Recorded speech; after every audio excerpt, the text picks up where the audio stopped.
अगर मैं आज आप लोगों से पूछूं कि आज हमारे इंडिया के अंदर आप कुछ टीयर वन सिटीज़ के नाम बताइए, आप लोगों मैं गारंटी दे सकता हूं कि आप लोग उन टीयर वन सिटीज़ का नाम अपनी केवल उंगलियों पर ही गिनकर बता देंगे। दिल्ली, मुंबई, पुणे, कोलकाता ऐसे।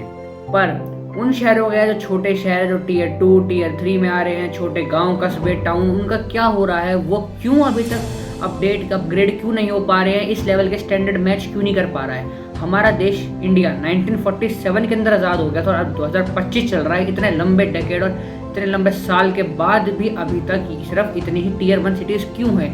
क्यों अभी तक बाकी शहर अपग्रेड क्यों नहीं हो रहे हैं, इस स्टैंडर्ड तक क्यों नहीं पहुंच पा रहे हैं कि टीयर वन वो भी बन सके। टीयर टू की कैटेगरी में काफ़ी शहर नहीं आ पा रहे हैं, जहाँ तो टीयर थ्री के अंदर रह रहे हैं, जहाँ पर आज कभी कास्टिज्म हो रहा है, रेसिज्म हो रहा है, कुएं में से पानी निकालने पे लड़ाई कर रहे हैं, धर्म के नाम पे लड़ाई कर रहे हैं, रोज रेप दंगे फसाद अपने देश को जला रहे हैं। आज भी ऐसा क्यों हो रहा है?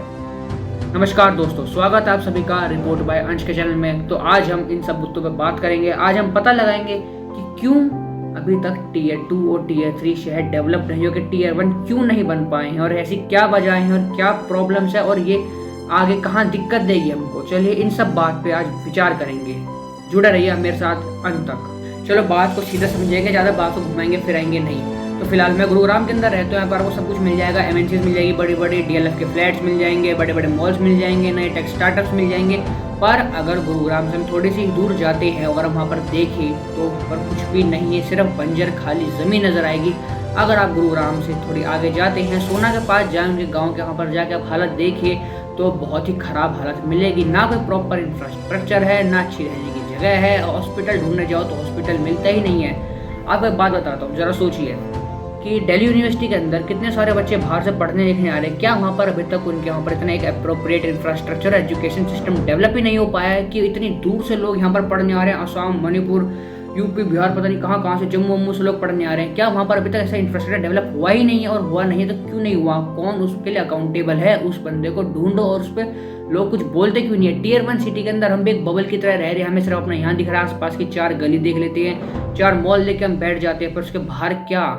उसके बाहर तो सब कुछ बंजर इलाका है। अब जो लोग यहाँ पर tier two tier three city के अंदर जो बच्चे पढ़ रहे हैं, जो भी यूथ है, यंग टैलेंट है, जो भी जॉब के सर्च में भी एस्पिरेंट है, क्या वो भी टैलेंटेड नहीं है? जी बिल्कुल नहीं। वो टैलेंटेड बिल्कुल है, 100% टैलेंटेड है। पर where are the damn opportunities? वहाँ पर ना अच्छा इंफ्रास्ट्रक्चर है, उनको इतनी अपॉर्चुनिटी प्रोवाइड ही नहीं हो रही है। उनको एक ऐसी दूर आना पड़ रहा है, अपने घर का कंफर्ट जोन छोड़ के अपने घर वालों से दूर आना पड़ रहा है इन चीज़ों के लिए। अब आप कह देंगे this is called dam struggle. पर ब्रो, आप इंडिया के अंदर रह रहे हो, आपको 1947 के अंदर आज़ादी मिल चुकी थी और ये अभी 2025 चल रहा है। अगर आपके पास बेसिक एजुकेशन, रहने की हेल्थ फैसिलिटीज़ नहीं है इंडिया के अंदर, तो हमें शर्म आनी चाहिए। हम जात पात पे दंगे कर लेंगे, औरंगजेब की कब्र हटा दो, यहाँ पर ये है, राम मंदिर नहीं बनने देंगे, हिंदू धर्म पे है, ये है, मुसलमान ये है, जात पात की बात करोगे, डिस्क्रिमिनेशन करोगे, रेसिज्म, ये गंद कूचे के चक्कर में फंस जाओगे। वहाँ पर चाइना डेवलपमेंट कर रहा है, हम तो चाइना को पीछे छोड़ देंगे। जी चाइना यहाँ है, वो है, हम चाइना को फैक्ट है कि हम कभी पकड़ ही नहीं पाएंगे अपनी ज़िंदगी में, क्योंकि हमको तो औरंगजेब से मतलब। अरे भाई, छत्रपति शिवाजी महाराज, हाँ मैंने माना, one of the finest ruler थे अब पूरे वर्ल्ड के अंदर, बट अब वो नहीं है, वो चले गए। हमारा देश था विश्व गुरु, बट अब वो नहीं है। अब बाहर वाले इसको छी छी करके बोलते हैं कि हम लोग नहाते नहीं है। अगर आप स्टैट्स देखें तो बिल्कुल अपोजिट मिलेंगे, पर वो क्या सोचते हैं, हम लोग नहाते नहीं है, गंदा अनहाइजीनिक इन्वायरमेंट में रहते, गंदा खाना खाते, ऐसी हमारी इमेज बन चुकी है। क्यों?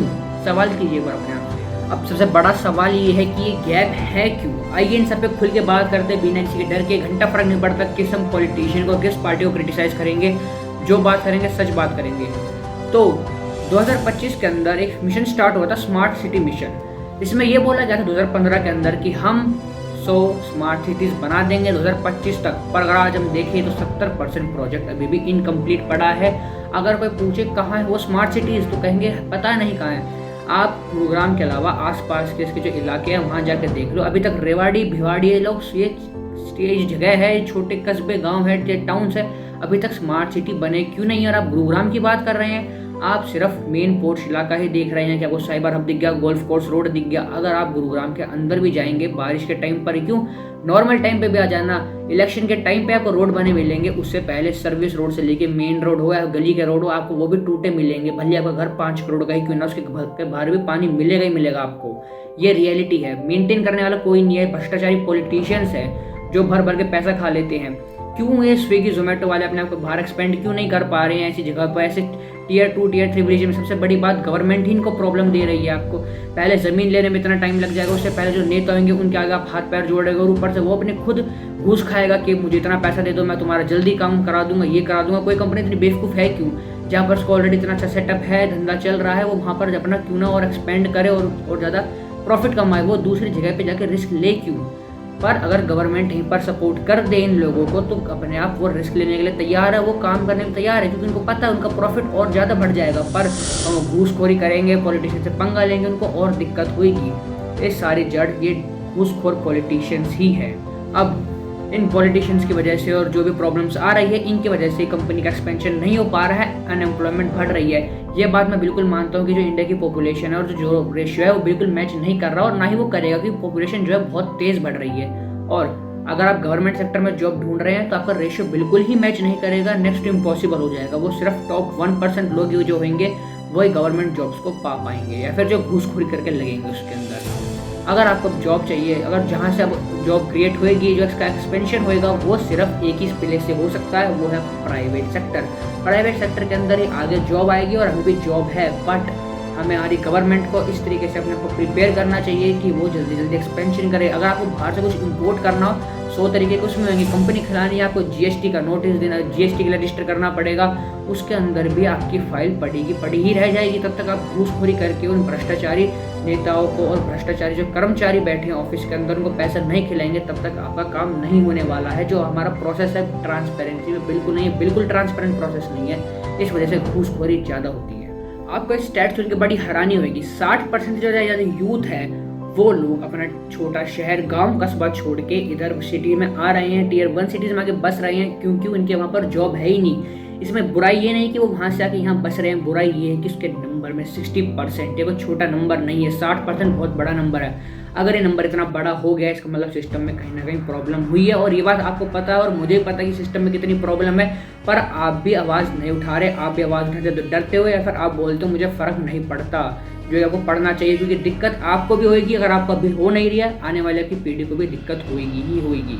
वोट लेने के टाइम पे पॉलिटिशियन बड़े बड़े वादे करेंगे कि ये कर देंगे, वो कर देंगे, यहाँ पर ये होएगा, यहाँ पर ये डेवलपमेंट होगी, यहाँ से ये रोड बने रहेंगे, आपके ड्रेनेज सिस्टम प्रॉपर कर देंगे, sewage waste system, dump system जो होगा सब कुछ हम बढ़िया कर देंगे।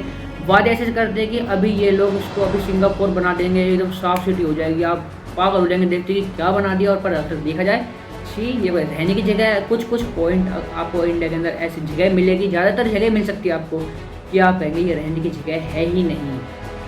कहीं पर एक फैक्ट्री बंद हो जाती है, इमेजिन कीजिए, न्यूज़ है ये, एक शहर के अंदर, छोटे शहर के अंदर एक फैक्ट्री बंद हो जाती है कुछ अनफोर्सिन इवेंट्स की वजह से। तो फैक्ट्री बंद हो रही है, वहाँ पर बहुत सारे लोग काम कर रहे होते हैं, बहुत ज़्यादा एम्प्लॉयमेंट जनरेट कर रही होती है फैक्ट्री, पर कुछ कारण की वश की वजह से, किसी कारण की वजह से वो फैक्ट्री बंद हो जाती है और वहाँ के लोग अनएम्प्लॉय हो जाते हैं।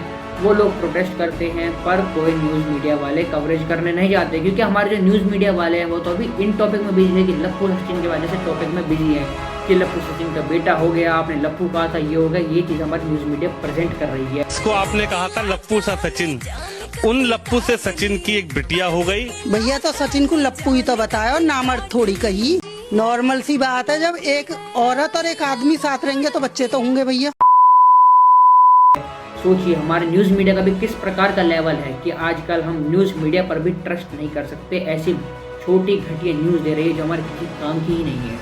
अब मैं यहाँ पर सिर्फ शिकायत ही नहीं करूँगा, मैं यहाँ पर सोल्यूशन भी दूंगा, क्योंकि एक जिम्मेदार नागरिक होने के नाते कंप्लेन सब लोग करते हैं, बट असली आदमी वही है, असली नागरिक, सच्चा देशभक्त वही है जो उस चीज़ को, उसका प्रॉब्लम को सोल्यूशन दे, उस प्रॉब्लम को कैटर करे।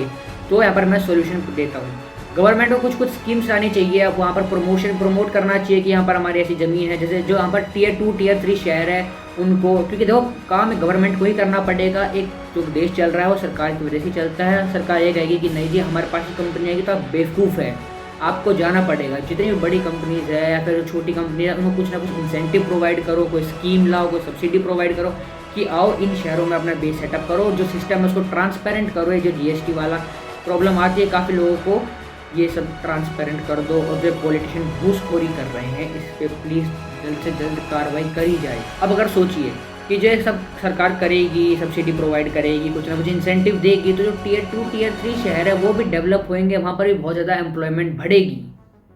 उससे जो हमारी अनएम्प्लॉयमेंट रेट है वो घटता चला जाएगा, एम्प्लॉयमेंट बढ़ेगी, लोगों की इनकम बढ़ेगी, आमदनी बढ़ेगी, स्टैंडर्ड ऑफ लिविंग बढ़ जाएगा उसकी वजह से।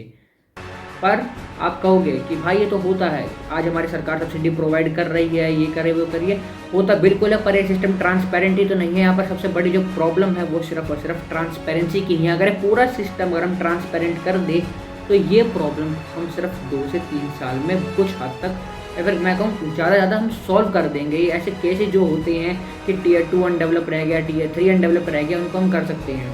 अब अगर रोड बन गई है उसके पीछे, उसमें भी ये पहले तो हल्का काम करेंगे, जो भी टेंडर पास होता है जो करते हैं ये लोग अपने पहले सेटिंग बिठा के रखेंगे, हल्का माल इस्तेमाल होएगा, जिसने टेंडर वाला है जो देता है टेंडर वो भी पैसा खाएगा, जो काम करेगा वो भी पैसा खाएगा, हल्का माल लगाएगा, हल्का रोड बनाएगा, बिल्कुल इतना सा भी सामान वेस्ट अगर ज़्यादा लगने नहीं देगा। उसके बाद ऐसा कोई ऑफिसर है ही नहीं जो उसको आगे इंस्पेक्ट करे, और इनको रेगुलर इंस्पेक्शन की ज़रूरत है। कल को एक रोड बना दिया, हमें पता है वो तो हल्का माल लगाएंगे, रोड बना दिया, इंस्पेक्शन करने वाला है, तब तक ठीक है। उसके बाद क्या 4 महीने 6 महीने बाद क्या वो रोड टूटा पड़ा है, अब दोबारा रोड कब बनेगा, कब या तो कोई पॉलिटिकल लीडर उस रोड से निकलेगा, कोई बड़ी हस्ती, या फिर तब इलेक्शन आएंगे, तब उनको याद आएगा ओहो हमें तो वोट लेना है, तो चलिए रोड बनाने का काम चालू करते हैं। फिर बड़े कहेंगे कि देखिए भाइयों और बहनों हमने रोड बनवा दिए, देखिए हमने यहाँ पर पानी लगवा दिया, देखिए हमने सीवर करवा दिया, ऐसी ऐसी टिप्पणी करी जाएगी। अब कंपनीज को अप्रोच तो करना ही पड़ेगा, आप लोगों को ऐसी स्कीम्स लानी पड़ेगी जिससे बड़ी बड़ी जो टियर कंपनीज है वो यहाँ आएगी, जो यूथ है उसको भी इधर उधर भागने की ज़रूरत नहीं पड़ेगी, अपने घर के आसपास ही वो काम कर पाएगा, रिमोट जॉब्स भी कर सकता है वो, ऐसे काफ़ी सारे जॉब्स कर पाएगा और बहुत ज़्यादा फ़ायदा होएगा, सरकार को भी फ़ायदा होएगा, कंपनीज को भी फ़ायदा होएगा, देश को तो फ़ायदा होएगा और जो यूथ है उसको भी फ़ायदा होएगा। ज़रा सोचो, अगर जितने भी टियर 2 टियर 3 के शहर कस्बे हैं जो पिछड़े वर्ग में रह चुके हैं, पिछड़े वर्ग के हैं, जहाँ पर इतनी डेवलपमेंट नहीं हुई है, अगर ये सब भी टियर 1 सिटी की तरह दिखने लग जाए तो हमारा जो इंडिया, हमें जो टैग मिला हुआ है कि बेकार शहर है, अनहाइजीनिक है, टूटा पड़ा है, ये है वो, हम भी यूएस चाइना जैसे कंट्रीज़ को कम्पीट करने का जोर रख पाएंगे। अभी हमें कोई जोर नहीं है, अभी तो सिर्फ हम एक चीज़ के अटके पड़े हैं, कास्टिज़म पे रेप करते रहो, रिलीजन में फंसे रहो, आज इसकी टोम बटानी है, आज उसकी लगानी है, आज उसकी मूर्ति खड़ी करनी है, उसकी मूर्ति तोड़नी है, उसके बाहर जाके ये वाला झंडा फहरा देना, अपने घर पर झंडा लगा देना, इस चीज़ में आज हम फंसे पड़े हैं। अपने देश को बेहतर बनाना हम सबकी जिम्मेदारी है। कोई नेता ये नहीं चाहेगा कि वो तो घूसखोरी करना चाहेगा, वो खुद पैसा हड़प के बैठ जाएगा, पर ये आपकी और मेरी जिम्मेदारी है कि हम सब मिलके इस देश को एक विकसित देश बनाए, हम इसको दोबारा विश्व गुरु बनाए। विश्व गुरु है नहीं ये, जब हम बकवास करते हैं हम तो जी विश्व गुरु थे, हमारे ऋषि मुनियों ने ये दे रखा, वो दे रखा, वो सब दे रखा था, पर आपके पास है क्या? आपके पास ना विद्या है ना कुछ, अब तो मूर्ख ही है ना, आप तो सिर्फ हिंदू मुसलमान पे लड़ाई करने के लिए बैठे हुए हैं। कोई नेता नहीं चाहेगा, तब आप प्रेशर बनाओगे, तब आप उनसे पूछोगे कि काम हुआ है नहीं हुआ, क्यों नहीं हुआ, तब उन पर डंडा चढ़ाओगे, तब जाके काम बनेगा। आपको और मिलके हमको इस देश को एक बेटर नेशन बनाना है। बस ये थी मेरी रिपोर्ट, आज के लिए इतना ही। मिलूंगा आपसे जल्दी एक और तकनीक अच्छी वीडियो के साथ। कोशिश करूंगा मैं अपना कंटेंट और बेहतर कर पाऊँ, ग्राउंड वर्क कर पाऊँ। तब तक के लिए जय हिंद, जय भारत।